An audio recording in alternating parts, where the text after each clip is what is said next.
जी प्यार से कहना जी। धन निरंकार जी। सात संगत जी। बाबा हरदेव जी की बाणी है। सुख साधन उपलब्ध कराता दुनिया में विज्ञान है, होता केवल ब्रह्म ज्ञान से आत्मा का कल्याण है।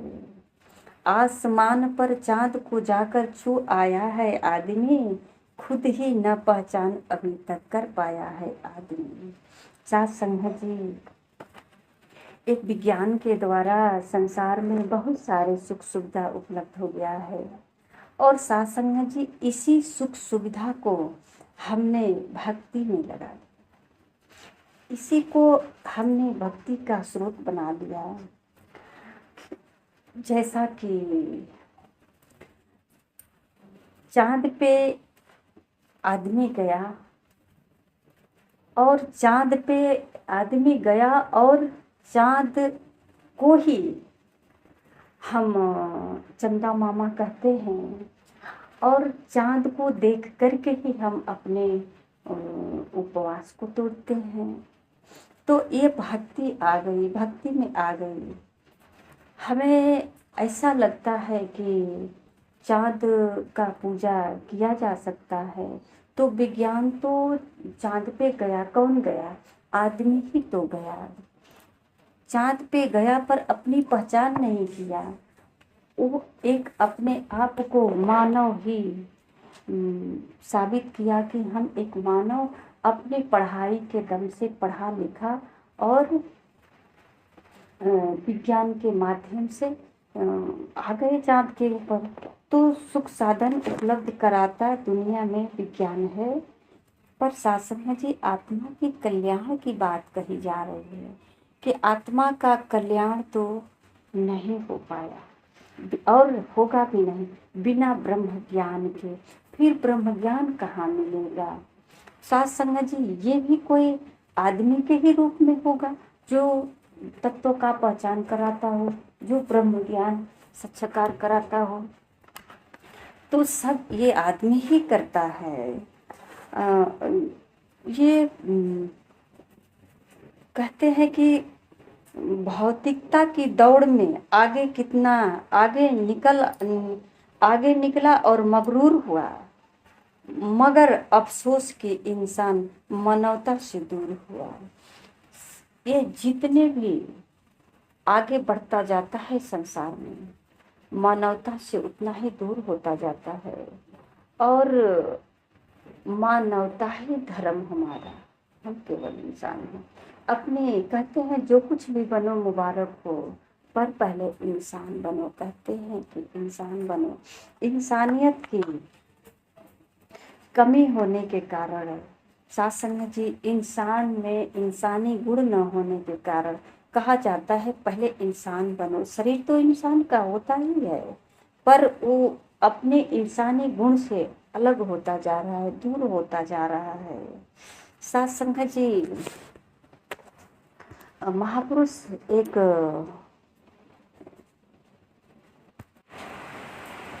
बता रहे थे कि एक इंसान है जो जीवन भर जल्लाद का काम करता रहा।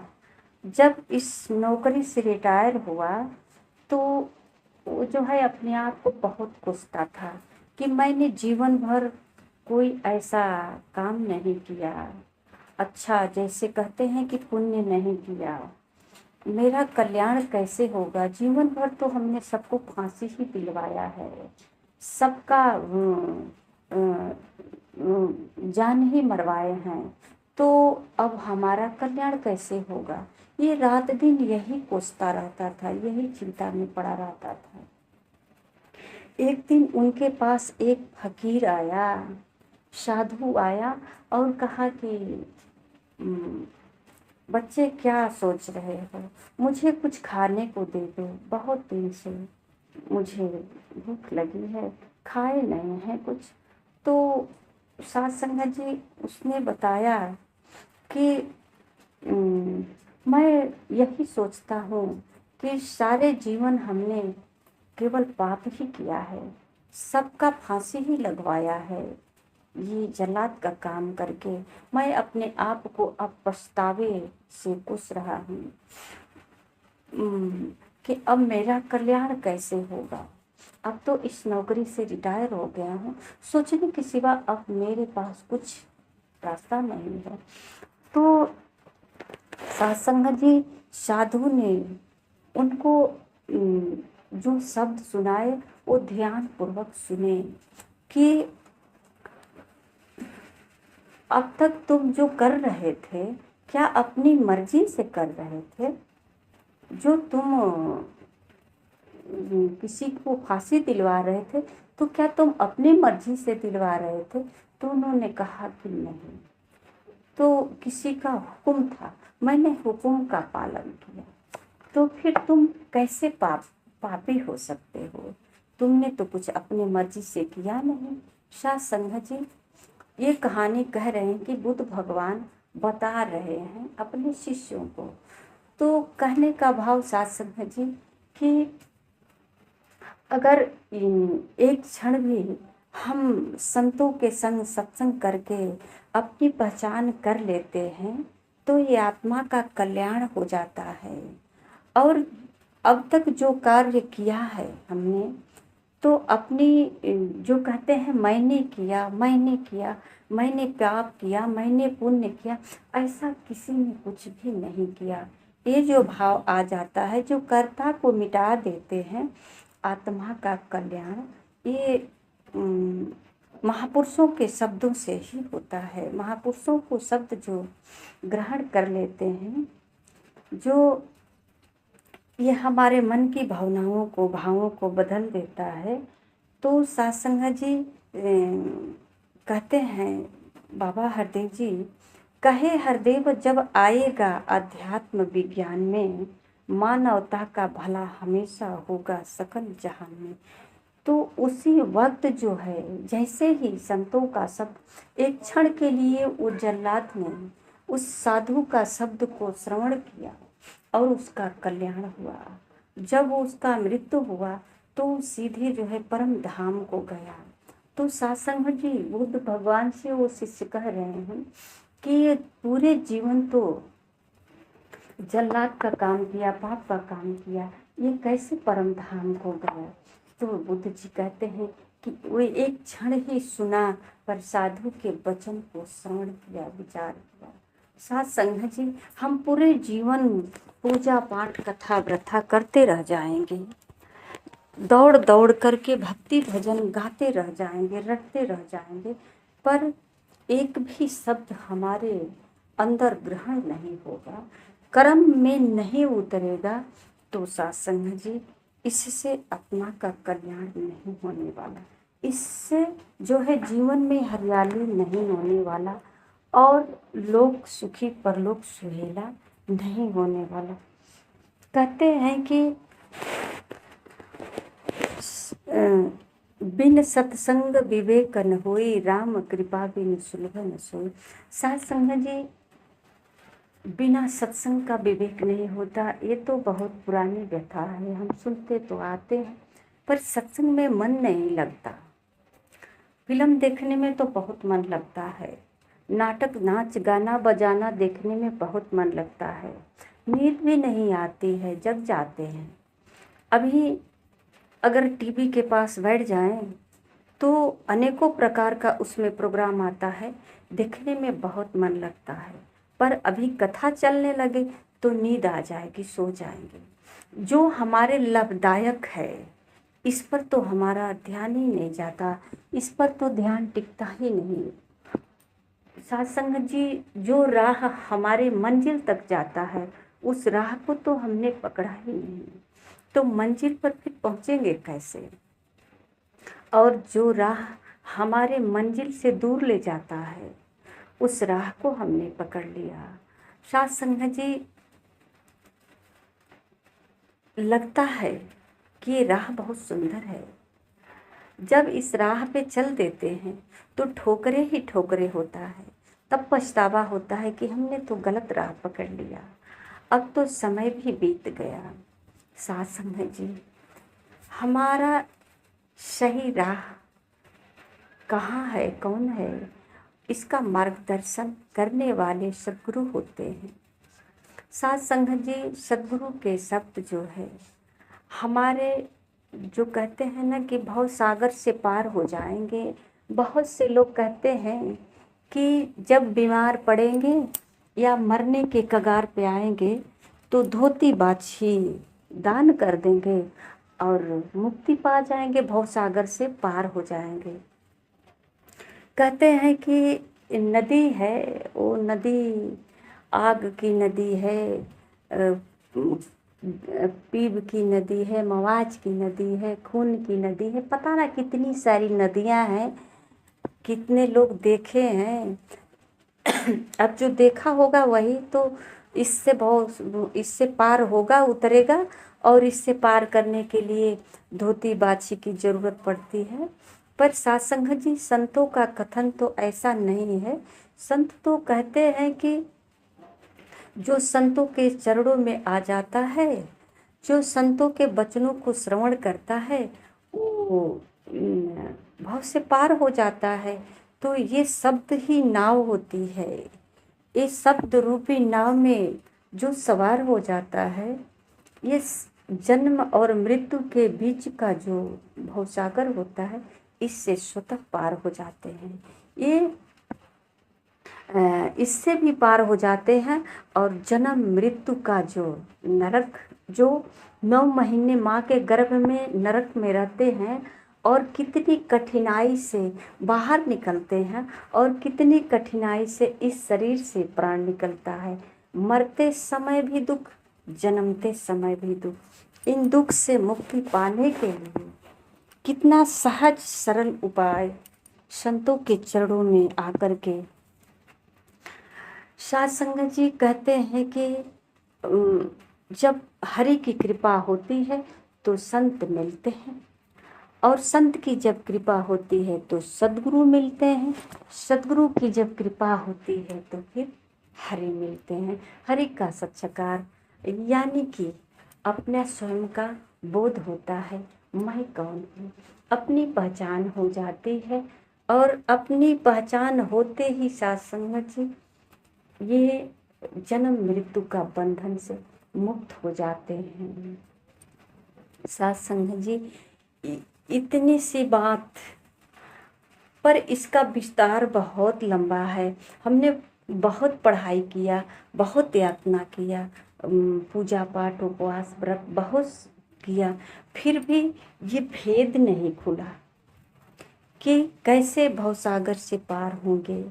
जो गया भवसागर से पार किया धोती बाछी देकर, उन्होंने भी स्पष्ट नहीं किया कि हम तो धोती बाछी, बाछी कितनी उम्र की थी, कैसी थी, काली थी, सफ़ेद थी, पीली लाल थी, कैसी बाछी होनी चाहिए, और ये सब क्या क्या और दान करना पड़ेगा, कैसे हम भवसागर से पार, ये सब भी वो नहीं बताए।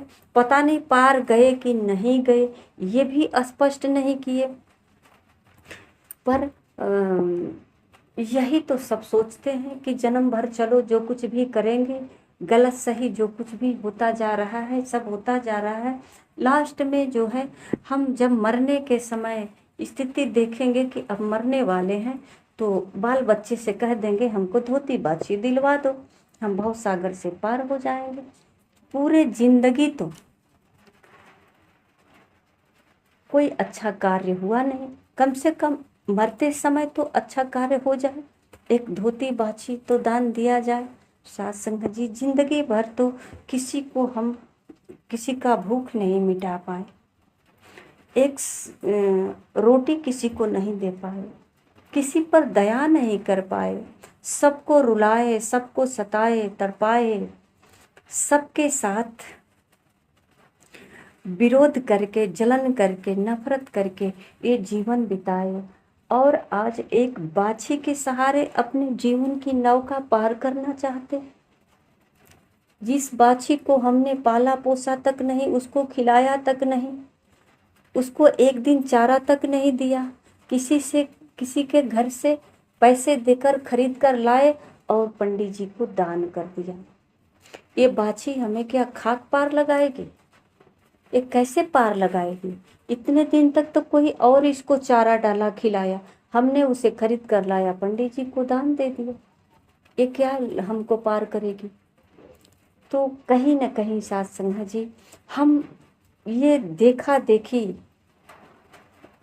देखी इस भीड़ में अपने आप को सोचते हैं छुप छुप कर, इसी पर्दे के आड़ में हम भी पार हो जाएंगे, पर होने वाले नहीं हैं, होने वाले नहीं है। इतना सूक्ष्म जाल है कि इस जाल से वही निकल सकता है, माया की जाल, इस जाल से वही निकल सकता है जो इस सूक्ष्म के साथ सूक्ष्म होगा, जो इस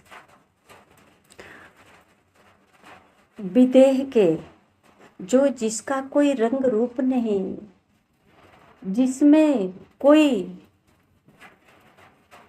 हवा भी तो नहीं है कि हवा भी तो निकल जाता है, कितना भी जालीदार कपड़ा हो इसमें से हवा निकल जाता है, पर हवा से भी सूक्ष्म है, ये सूरज की प्रकाश से भी सूक्ष्म है, ये कैसे निकलेगा?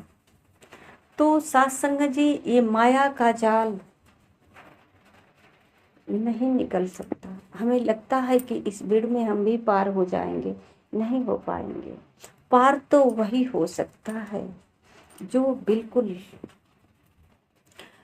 आकार रहित है, जो बेरंग है, जिसका कोई रंग नहीं, कोई रूप नहीं, जिसके मन में किसी प्रकार का भेदभाव नहीं, जो इस परमात्मा से मिल करके ये परमात्मा का ही स्वरूप बन गया है। साथ संगत जी, अगर एक बर्तन में,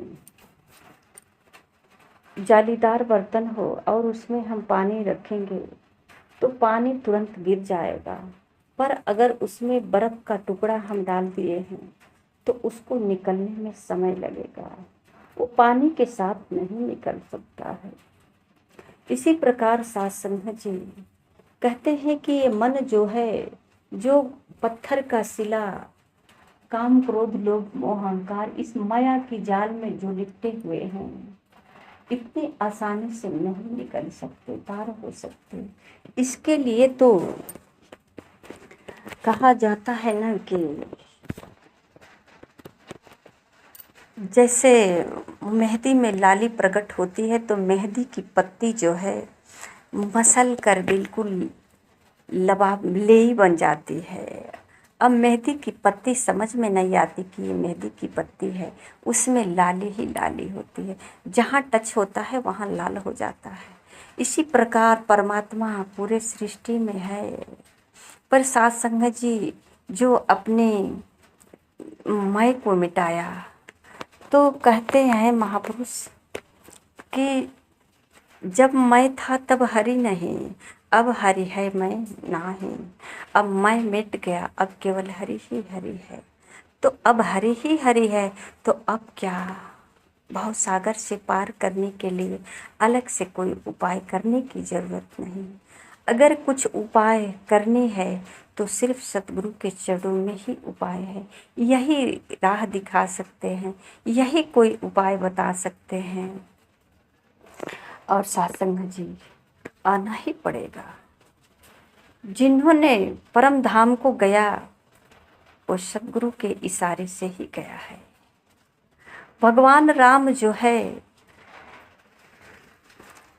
एक धनुष बाण को उठाया तो यहाँ भी अपने गुरु से आज्ञा ही लिया, अपने गुरु को स्मरण करके ही धनुष को तोड़ा। वहाँ बहुत सारे बलशाली लोग थे, प्रतिभाशाली लोग थे, पर किसी से धनुष नहीं टूटा। राम ने अपने गुरु को स्मरण करके इस धनुष को उठाया।